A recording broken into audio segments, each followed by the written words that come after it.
Ayun mga kalingap, good morning po. Ngayon nandito tayo sa lugar ng Babatngon at dito po tayo mag-i-scout para makahanap po ng tutulungan. Kaya isa po yan sa pinunta natin dito sa Leyte para makahanap ng mga dapat tulungan ng mga beneficiary. Ito medyo liblib na lugar. Tingnan natin kung meron tayong mahagip na mga pwedeng tulungan. So yan, samahan niyo po ako mga kalingap. Tayo mag-ikot-ikot.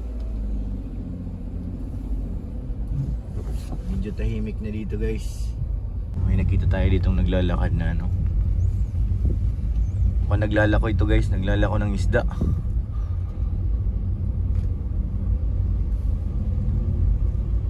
Oh, may dala-dala pong isda. Malang siya maglakad.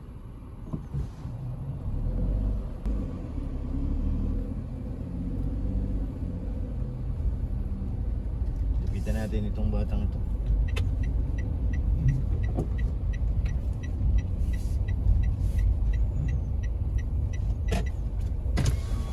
Neng, ano yan dala-dala mo? Isda. Ay, ang paninda? Apa. Patingin nga anong isda yan? Bangus. Bangus. Ito tayo sa malilim. Tingnan natin guys yung yung bangus. Paano niyang binta niyan? Baka pwede natin utangin.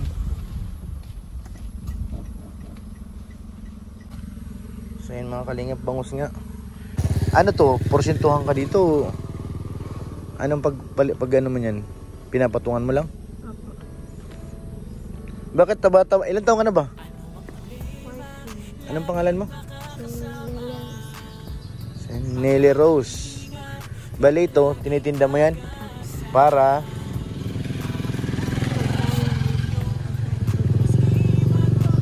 pantulong sa mama mo. Mga kalingap. Magkano naman to? Paano nito? Per peraso? Medyo nahirapan siya mga kalingap mag-Tagalog kasi po dito ang salita talaga ay waray. Bakit kailangan magtinda ng isda? Para pagkain ng mama ko. Ibig Pangaral. sabihin nag-aaral ka pa. Ay, kumusta naman ang mama mo? Okay naman.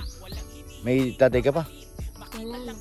Wala na. Stepfather ko na. Stepfather na lang. So, ayun. Nelly Rose, Nelly Rose? Apo. 14 years old. Magkano naman yung kinikita mo dyan pag nakakabenta ka? Minsan 100, minsan 20 pesos. Pag hindi mo napapaubos.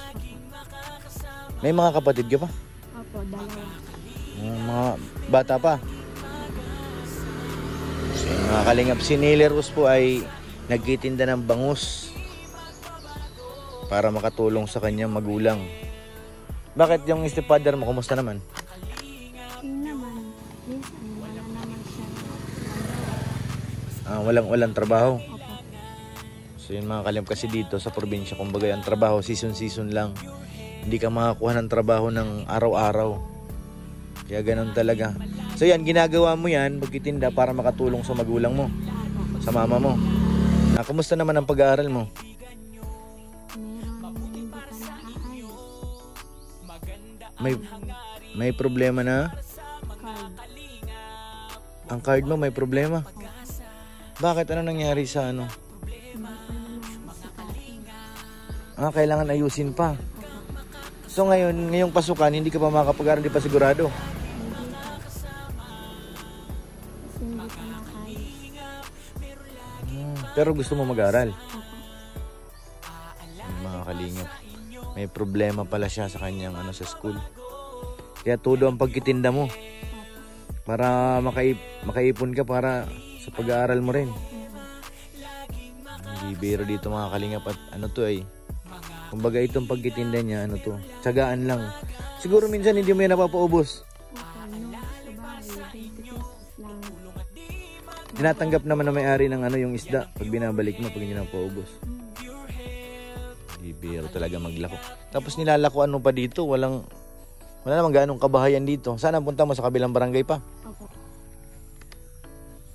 So, mga kalingap, 100 pesos ang pinakamalaking kita. Kumusta pa lang yung totoo mong tatay? Hindi mo na, wala ka ng contact doon? Hindi Hindi na pala nagbibigay.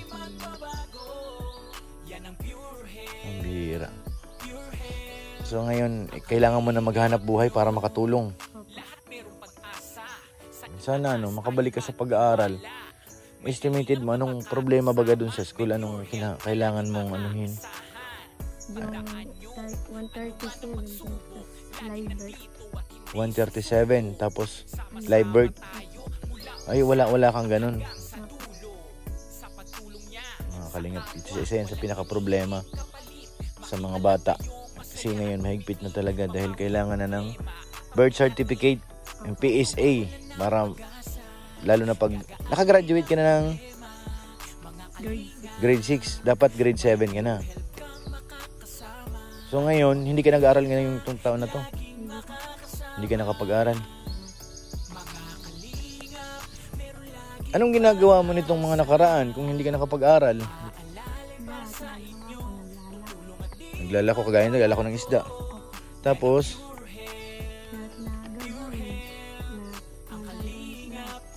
para kumita. Para makatulong sa mama mo. Yung mga kalingap. Very si Nelly Rose. Tama, Nelly Rose? Makatulong sa kanyang nanay. Sana makakuha ka ulit. Estimated mo magkano kailangan para makuha ang birth certificate mo? Ay, hindi pa talaga nagsubok tingnan kung makukuha mo yung mo. Yung birth certificate mo. Gaano nakalayo yung yung nilalakad mo araw-araw para makapagtinda ng ng isda?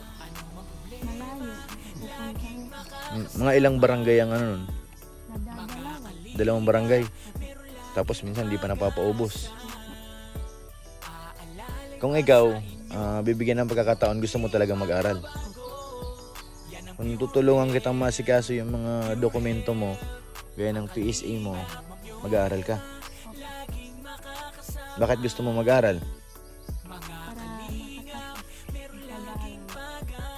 Tapos, sa mama mo. Ay, 14 ka pa lang. 14? Grade 7. Medyo malayo-layo pang tatakbuhin. Pero mas maganda rin talaga nakakapag-aral. Hindi man ako nangangako, pero gagawin ko ang lahat para matulungan ka na masikaso yung mo. Wala tayong idea kasi kung magkano gagastusin sa paglalakad ng ng birth certificate mo. Sa pagkakatanda mo, mayroon ka bang record o wala sa Wala, as in magpapabago ka yung lit register. So yun, mga kalingap, baka matulungan natin ito. Saka isa pa, itong kanyang isda ay siguro bibilhin ko na yan para makauwi na rin siya. At hindi na medyo dito, delikado. Di ka manatakot? Ang sakyan madalang dumaan tapos walang mga kabahayan. Hindi ka ba natakot maglakad-lakad dito? Wala naman nangaharang. Kasi mga kalingap, dalagitan na po siya. Kumbaga delikado dito. Basta huwag ka magpapaabot ng padilim. Dapat mauwi ka na. Mahirap dito pag abutin ka ng gabi. Paligid mga kalingap. Tilaok ng manok, maririnig mo, huni ng ibon. Ang gagawin ko, kukunin ko na lahat yan. Bibilhin ko na para makauwi ka na. Tapos, bibilhin ko yan para mabayaran mo yung may-ari ng isda, yung pinag-aangkatan mo, ha. Kung magkano ang puhunan, bayaran mo yung pinag-aangkatan mo.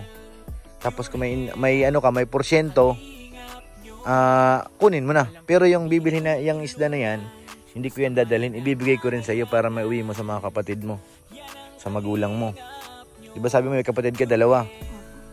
Ngayon, bibilhin ko nga siya, babayaran ko. Tapos ngayon, kung magkano ang dun sa pinagkuhanan mo, ibigay mo na. Pero yung isda, iuwi mo yan pa uwi sa bahay nyo para may pang-ulam kayo. Bali, magkano yan? 600 na lang po. 600. Tapos ngayon mga kalingap, ibayaran natin. 1, 2, 3. Bariyan na rin ang pera ko. 1, 2, 3. Buno pa yata ko. Sige, wala ko lang. Hawakan mo to, ha. Wala ko sa bag. Ito pala. Kompleto na. 600. Bayaran mo ng pinagkuhanan mo. Tapos yung isda, iuwi mo sa bahay nyo ha. Tapos meron din akong ibibigay sa iyo para dun sa ano mo, pangkuha mo ng birth certificate. Hindi ko lang alam kung magkano nga abutin. Basta estimated ko siguro mga abot siguro di lalagpas ng 2,000 para makumpleto. Ito mga kalingap, bibigay ko na yung bibigyan ko siya ng pangkuha niya ng birth certificate niya para makapag-aral na siya ngayong pasukan. Sana makahabol Nili Rose. Ano palang message mo sa papa mo, sa tatay mo? Na hindi na kayo binalikan, sabihin mo. Baka makapanood sa vlog natin, sabihin, kumustahin mo lang. Wala nang pakialam, pambira. Ito, hawakan mo to Baka mawala ito. Yan yung pang pang kuha mo ng birth certificate para makapag ka sa pag-aaral mo. Kung man siguro kakasya na siguro yan. Kasi kung dito naman sa probinsya hindi naman ganun kataas ang ang bayaran. Lalo't naman ito may tawag diyan yung late register. Siguro pagkakalala ko niyan kuha ka ng baptismal. Saan ka ba bininyagan dito rin sa Leyte? Mas madali yan.